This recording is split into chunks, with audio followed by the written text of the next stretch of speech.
ነው ራስን ማረጋጋት ነው። ለማንኛውም ሄድ ነው እንደዚህ ይወቅ ወደ አንተ ነው ሽላልከው ከምን ላልፈልግ ያቢናሽ ይዛፈለኝ በእናት እሺ ከዚህ በኋላ አላስከፋም። ከዚህ በኋላ ምን ማለት ነው? ግን ቢያንስ አሁን ተረጋጋው።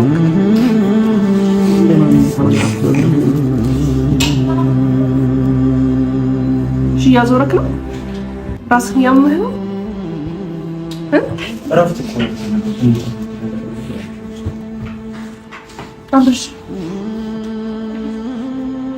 አብርሽ እሺ ልተኛ ሞክር። ነቃ በልና እሺ ወደ ቤት ሰር ሄዳለሁ። ችግር የለውም። ሄድ ምን እንደማንኛውም ነው። ምንድነው እንደዚህ ነው ደህና የምትሆነው አብርሽ?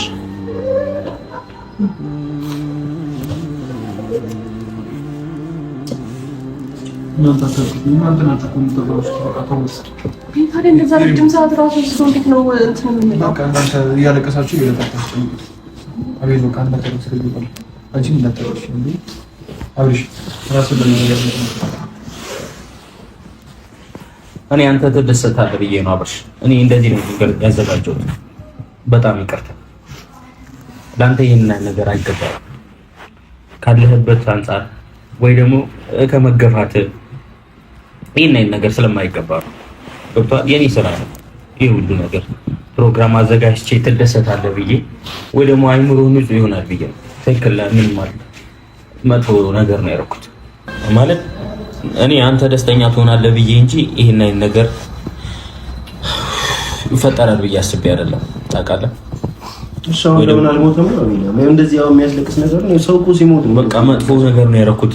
እዩ እኮ ታዲያ አልሞተም እኮ ልጅ ለምን እኮ ሌላ ሞርት እኮ ነው። እሺ ቀና ብለህ ብትበል እንዴ እዩ እንደዛ ሆኖ እያየሁ ለምን ግርግር ሲፈጠር እኮ ይሄ ነገር ሊፈጠር እንደሚችል ማሰብ ይጠበቃል። አቤት ማስመሰል። አረ አቤላ ምንድነው እያለቀሰ ነው? አረ ቤተሰብ ምንድነው? ሄርሜላም ያለቀሰች ነው። የልባቸውን ካደረሱ በኋላ የለቅሶ ማአት ምንድነው? ቤቱ በጠበጣችሁ ተሳ። አረ ሰው ይሆናት በጥብጦት በቃ ይበቃል። ታሟል፣ ይተኛበት፣ ይታከምበት። እንዴ ምንድነው ቤተሰብዬ? አረ ዛሬ በጣም የሚገርም ቀን ነው። የምር በጣም የሚገርም ነገር ነውና ሰላም ውድ ቤተሰቦቼ እንዴት ናችሁልኝ? እና ለቤቱ አዲስ ከሆናችሁ ላይክ፣ ሼር፣ ሰብስክራይብ ያረጋችሁ ቤተሰብ ሁኑ። ውድ ቤተሰቦቼ ይሄ ጉድ ምንድነው? ጭራሽ ሰበር ዜና ነው። የምር ሰበር ዜና። አብርሃም ታሞ ሆስፒታል ገብተዋል። ደህና ነው፣ ነቅተዋል። እንግዲህ አቤላ ደግሞ እያለቀሰ ነው። እንግዲህ ካያችሁት ማለት ነው። ማለት ምን ያክል ነው ማስመሰል የሚችልበት? ሄርሜላም ያለቀሰች ነው። አይን አውጣ ሁሉንንም ማለት ነው። አረ ጉድ! አረ ወይኔ! እንዴት ነው ማስመሰል የሚችሉበት? እንዴት ይችሉበታል? ባካችሁ እንዴት ነው የምትችሉበት? አቤላ ግን ቅድም ቆይ ሄዶ እኔ ሩታና እንትና አብርሃም እንዲለያዩ ፈልጋለሁኝ ምናምን ነገር እያለ እያወራ የነበረ ሰውዬው አሁን ግን እሱ ታሟል ብሎ እያለቀሰ ነው።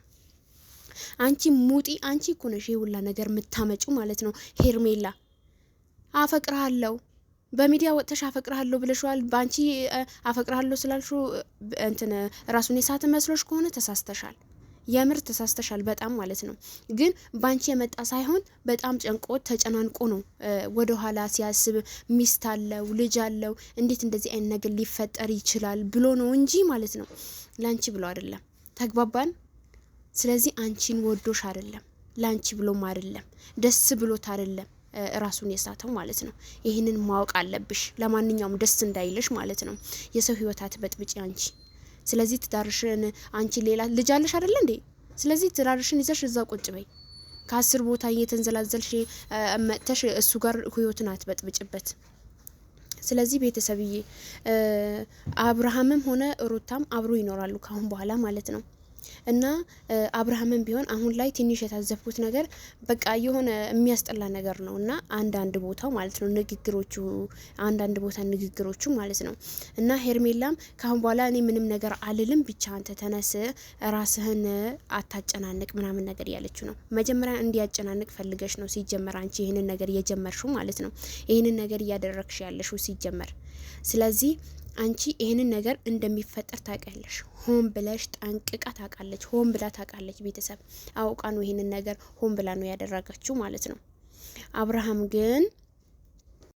ምንም የማያውቅ ምስኪን ልጅ ነው። ስለዚህ እሱን አትጫኙ እባክሽን። በቃ ተዩ ልጁን ይኑርበት። ተዩ በቃ ካሁን በኋላ አንቺ በቃሽ። ትዳሩን በጠበጥሽው እስከሚበቃሽ ድረስ በቃ ይበቃሻል። ልጁ ልትገዩ ነው እንዴ? እናንተ ግን እነ አቤላ እነ ብሩክ ምናምን ነገር በጀርባው ያላችሁ ሰዎች ልትገሉት ነው እንዴ ልጁ የምታስቡት? ለነገሩ የሆነ ሰዓት ላይ እኮ 100,000 ብር ልስጥሽና ግደይልኝ ይገደል ተብሎ ሁላ ነበረ። ግን አይገደልም እሱ መቼም ቢሆን ማለት ነው። የጋሽዬ ልጅ ነው አብርሃም ታደሰ። አይገደልም መቼም። ሁሌ ይኖራል። እድሜው ረዥም ነው። ግን ወይኔ ኧረ ወይኔ አብርሃም ደግሞ ቆፍጠን በል። ምንም ለእንትን ይሄ መቅለስለስ ምናምን ነገር የለም። እዛው አባራት ስታያት ራሱ ኧረ በቃ ሂጂ ምናምን ነገር ምሎ እንደዛ ሳይሆን ቆፍጠን ብለህ አባራት። አለቀ እንዴ። በስነ ስርዓት ተናገራት ኮስተር ብለህ ማለት ነው። ካሁን በኋላ አንተ ወንድ አይደለክም እንዴ? ካሁን በኋላ እኔ ህይወቴ ላይ ድርሽ እንዳትይ፣ ስለዚህ እንዳትመጭብኝ ብለህ በስነ ስርዓት ነው መሸኘት ያለብክ።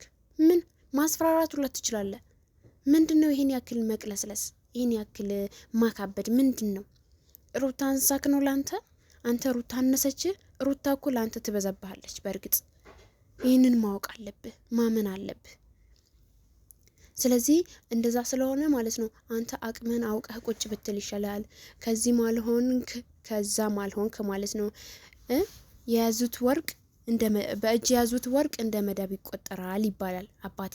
አሁን እንደዛ እንዳትሆነ። ስለዚህ በእጅህን የያዝከው ነገር ማለት ነው ያዝ ብታደርገው ባትለቀው ይሻላል። ከአሁን በኋላ ጠንቀቅ ብትል ይሻላል አብርሃም ማለት ነው። ሄርሜላ ግን አንቺ ደነዝ፣ እኔ ስምሽን ራሱ ልጠራ አልፈልግም። አንቺ ዝሙተኛ ማለት ነው። ስምሽን ራሱ ልጠራሽ አልፈልግም፣ ላይሽም አልፈልግም። ስለዚህ ካሁን በኋላ ጭራሽ በዩቲዩብ ቻናል አንቺን ማላይበት የት ልሂድ? በቃ በእነሱም ቻናል አትምጭብን። በቃ አይደለ ቤተሰብ፣ እኔ እሷን ማላይበት ቦታ የት እንደሚሄድ አላቅም። በጣም ነው ቋቅ ነው ያለችኝ። ቋቅ ማለት ነው እንዴት እንደምታስመስል እንደማልቀስ ምናምን ነገር ትሆናለች። እንዴት እንደምትሆን ምን ነው ሽንኩርት ተቀብተሽ ነው እንዴ አይንሽን የምታለቅሽው? ሽንኩርት እኮ ነው እንደዚህ የሚያደርግሽ እንጂማ እውነት አልቅሰሽ አይደለም አንቺ አስመሳይ።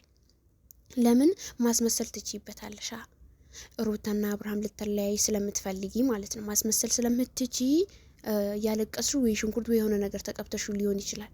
ማስለቀሻ ወስደሽ ይሆናል። እና አቤላ ነው እኔ አንድ የገረመኝ ማለት ነው። ከጀርባው ያ ሁላ ሰርቶ ያ ሁላ አድርጎ ያ ሁላ ሆኖ በመሀል ደግሞ ያለቅሳል ማለት ነው። አያችሁት? እጁን ምናምን ነገር አይኑን ያሸ ምናምን ነገር ማለት ነው። ያለቅሳል። እያለቀሰ ነበር እንግዲህ እኔ ያየሁት ማለት ነው። እያያችሁት የነበረው መጀመሪያ አካባቢ ይሄንን አስመሳይ ማለት ነው።